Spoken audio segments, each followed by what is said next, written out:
Hello and welcome to another video today. We have an exciting one for you. Today we're going to make Pliny the Elder clone, some sort of a West Coast IPA idea that's going to be crisp, easy drinking, dank, but also juicy and fruity.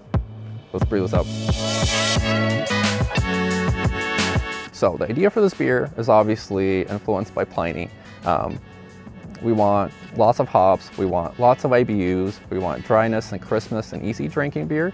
But also, this beer is somewhat inspired by all the changes going on with West Coast IPA on the West Coast right now. So breweries like Kelsey McNair's, North Park, Highland Park, we have Slice. There's all these breweries out there that are making West Coast IPAs with super fruity hops and also only 1 or 2 malts. So you're making like 2-row or Pilsner malt and then maybe some wheat or something. So no crystal malts at all. So it's a very clear beer, very crisp, and very easy drinking and fruity at the same time. So it's kind of a different landscape right now on the West Coast, and I've really become inspired. I've had a few beers from there that my friend sent me, and they're absolutely wonderful. And so this beer is kind of inspired by that because Pliny is dank, but it's also crisp and easy drinking.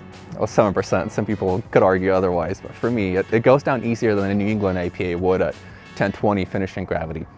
It also has that juicy note that some of the New England IPAs have. So that's personally very exciting to me, and that's what I'm setting out to brew here. It feels like the ultimate evolution of a hazy brew right here, so bear with me. So here's what we're gonna do for this brew. So we're gonna go with the following malt bill. So we're gonna go with 76% Weyermann Pils, 20% Weyermann Munich, 4% Dextrose, and that's about it because I don't think this beer needs much more. I don't think there's much more that goes into Pliny. Although it might have a touch of crystal in there. However, I'm gonna skip that and I'm gonna get this beer to the 6 SRM minimum that's required for BJCP competitions for IPA style, because I'm hoping to enter this beer. Otherwise, I'd probably only use 10% Munich and then have this beer be pretty light. For the hops, we're gonna do a lot of those. So we're gonna bitter with CTZ, 1 ounce at 60 minutes, Amarillo, half an ounce at 45, 1 ounce Simcoe at 20, and then we're gonna do CTZ, Amarillo, and Simcoe, 3/4 of an ounce at 0 minutes for a 15-minute Whirlpool while the wort chills down to Whirlpool temperatures. And then we're gonna do a second Whirlpool, and then I'm gonna drop 2 milliliters lactic acid again, just like I did in my New England IPA, to bring that pH down to 5.0 for an extra pop of flavor and aroma. And then we're gonna add a Whirlpool addition at 150, 160 degrees Fahrenheit. This doesn't add any IBUs because it's below isomerization temperature for the hops. And we're gonna add 2 ounce Simcoe, 2 ounce CTZ, and 2 ounces of Amarillo. Pretty classic Pliny so far. These are, what I understand, are Pliny hops based on homebrew talk conversations and forums that are hundreds of pages long. So then we're gonna dry hop this beer. Secret level channel, this is what we do here. We add lots of hops after the fermentation is nearly complete or totally complete. So after fermentation, it's almost done. We're gonna add 6 ounces of Simcoe, and when it's finished, we're gonna drop it to 50 and add 2 ounces of CTZ, 2 ounce Amarillo, and 2 ounce Mosaic Lupomax. So I know Mosaic isn't technically going to be in a Pliny grain bowl when they make it, but they do have some amazing hop growers that they work with very closely, and they get some really fruity, I believe it's early pick Centennial or late pick, correct me if I'm wrong. Has a totally different character than what you get from like Yakima Valley hops or what I have access to personally. So I'm gonna add that 2 ounce Mosaic Lupomax just because it's dank and it's fruity at the same time. I think it's gonna work really well here, and it's gonna add me that juiciness that I'm looking for that has that sort of edge over the other hops. So that's about it, but I just want to talk about one last thing before we get brewing, and it's just achieving bitterness in these beers. I've personally struggled with IBUs for a long time and getting bitterness in my beers. Heck, I mean, I've put like 60 IBUs into my New England IPAs, and they're not really bitter in the end because they have that high final gravity, they have that soft water, and those are like some of the factors that play a role there. So, right, so you have soft water, you have the IBUs, and then you have cohumulone levels. Cohumulone levels are oils within hops that contribute to bitterness. It's not just the alpha acids. I mean, cohumulin levels generally correlate with the alpha acid amounts. Nonetheless, they play a critical role in adding the bitterness because certain hops have the same alpha acid percentage, but they have higher cohumulin, so they'll add more bitterness than the same hop of lesser value cohumulin level. So it's an interesting thing to think about, and it's something I've been personally exploring. So I'm going with about 88 IBUs in this beer, and the following water profile. I believe that's also important. So the water profile is going to be 120 ppm calcium, 12 magnesium, 9 sodium, 65 ppm calcium chloride, and 165 gypsum. So nothing crazy in terms of gypsum there. I've added 200 ppm before, and it's worked out well. One of the beers was a little stringent, but I think it worked out well. And I'm going more for the Pliny grain bill because it's not as bitey. It's more of a soft, mellow drinking, but it does have that underlying bitterness. So that's what I'm going for. And then the last factor that's going to add some bitterness here is our final gravity. I'm going to use US-05 yeast, and we're going to try to go for below 1010 final gravity, which hopefully is going to get us that dry mouthfeel, that crispness once it sits in the keg for a couple of weeks, and it's going to be easy drinking, and it's going to be dank and juicy and delicious. So I'm getting really excited about this beer. So let's go brew this up and then taste it.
All right, so here it is. Absolutely beautiful looking beer.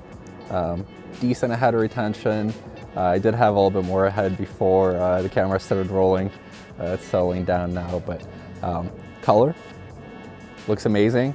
A little light, has a little hint of that caramel sort of West Coast IPA, but not totally there. It's somewhere between a Pilsner and one of those, so looking pretty good. Brewday. Brewday was good. However, I missed my volume by a whole gallon somehow, so my final volume was much higher than expected. I ended up having to boil down the wort a little bit more, so I went for an extra 30 minutes boiling time. So the beer, instead of having 88 IBUs, went up to 117 IBU, but no problemo. I did what I had to do to hit that 1060 original gravity. I got 1061, which is great. And the beer fermented. It took actually a while because I fermented at like 66 Fahrenheit. I eventually ramped up to 68, 70 for Dowser Rust.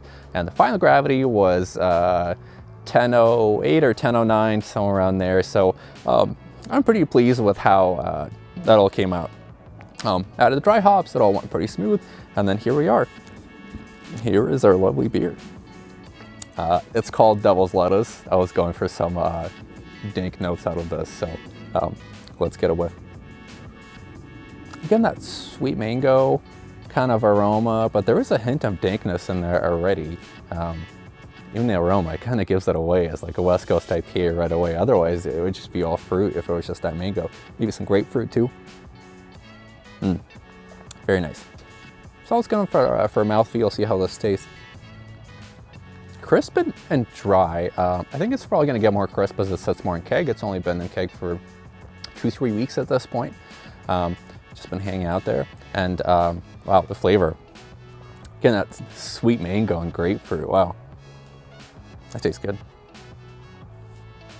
Wow, yeah, lots of grapefruit and fruit at first, but then it flows into that sort of bittering area where it finishes dry.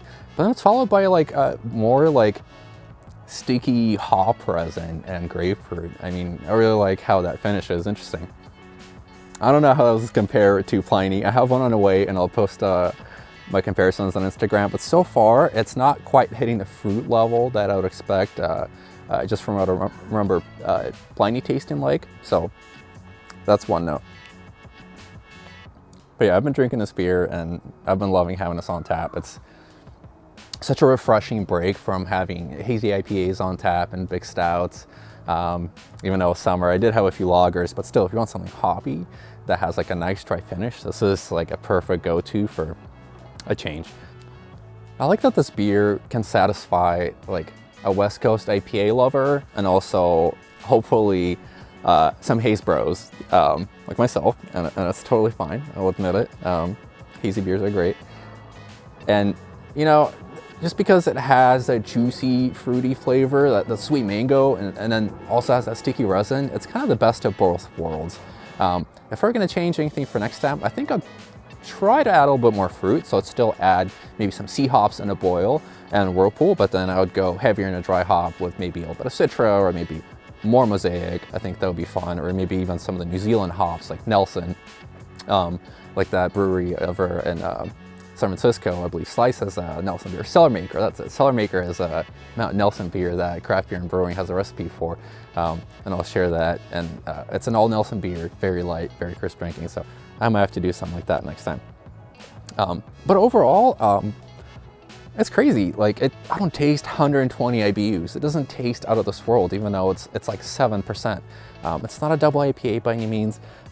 It's just like a solid single IPA, not too bitter, has a nice mouthfeel, has easy drinkability. So I would totally rebrew this. I would definitely brew this again, but with a note of changes. So turned out pretty good. And look at that clarity. I did have to add gelatin because dry hopping does cause a bit of haze, but this is looking beautiful now, especially in the sunlight.